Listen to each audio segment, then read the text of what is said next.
ആ സമയത്ത് എല്ലാവരും പറയും സയൻസ് എടുത്തോ, ഓക്കെ ഞാൻ സയൻസ് എടുത്ത്, ഇനി എന്ത്, അതായത് എല്ലാവരും നാട്ടുകാർ ഉപദേശിച്ചു കൊടുക്കുന്ന ഒരു ടൈമും കൂടാണ് അത്. ബാക്കിയുള്ള എല്ലാവർക്കും വേണ്ടത് ഇപ്പം മേ ബി ചില പെർസ്പെക്റ്റീവിൽ സ്റ്റുഡൻസിനാണെങ്കിലും ഏറ്റവും സാധ്യതയുള്ള കോഴ്സ്, പെട്ടെന്ന് ജോലി കിട്ടുന്നത്, അതാണ് എല്ലാവരും ചോദിക്കുന്നത്. ഞാൻ ഫെയിൽ ആവുന്ന കുട്ടികളെ കാണാറേ ഇല്ല. ഏകദേശം ആ നോട്ട്സ് പഠിക്കുന്നു, എല്ലാവരും പാസ്സാവുന്നു, ബാക്കിയുള്ള ഇൻട്രസ്റ്റിന് പോകുന്നു. അതിന് ഫാക്കൽറ്റീസ് ഫുൾ സപ്പോർട്ടാണ്. നമ്മളാണ് ഏറ്റവും literature state. But higher education ഇൻസ്റ്റിറ്റ്യൂട്ടിൽ ആരില്ല, മലയാളീസ് ഇല്ല.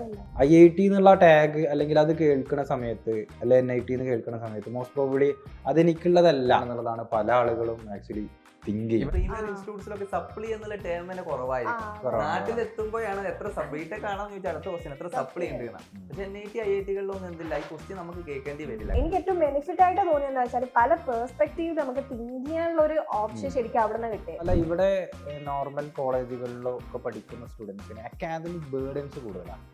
അതായത് അക്കാദമിക്സിലുള്ള കാര്യങ്ങൾ സബ്മിറ്റ് ചെയ്തിട്ട് അവർക്ക് വേറെ സമയം കിട്ടുന്നില്ല.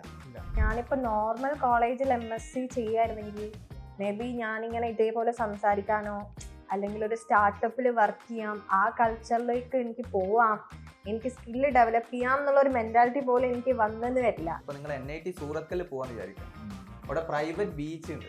കാരണം ഒരു ബീച്ച് നമ്മൾ പഠിക്കുന്ന കോളേജിൽ എന്ന് പറയുമ്പോൾ ജസ്റ്റ് അതായത് പഠിച്ച് എന്താണ് സ്ട്രെസ് ആകുമ്പോൾ ജസ്റ്റ് ഒന്ന് പോയിരിക്കാൻ ഒരു സ്ഥലം, അടിപൊളി ക്യാമ്പസ് ആണ്. ഞാൻ IIT എന്നുള്ള ഡ്രീം ഫിക്സ് ചെയ്തതിന് ശേഷം പിന്നീട് എനിക്ക് പിന്നെയും അതിലേക്ക് പ്രചോദനം നൽകിയത് ഒരിക്കലും ഫിസിക്സോ കെമിസ്ട്രിയോ അല്ലെങ്കിൽ സബ്ജക്റ്റ് ക്യാമ്പസ് ലൈഫ് ആയിരിക്കും.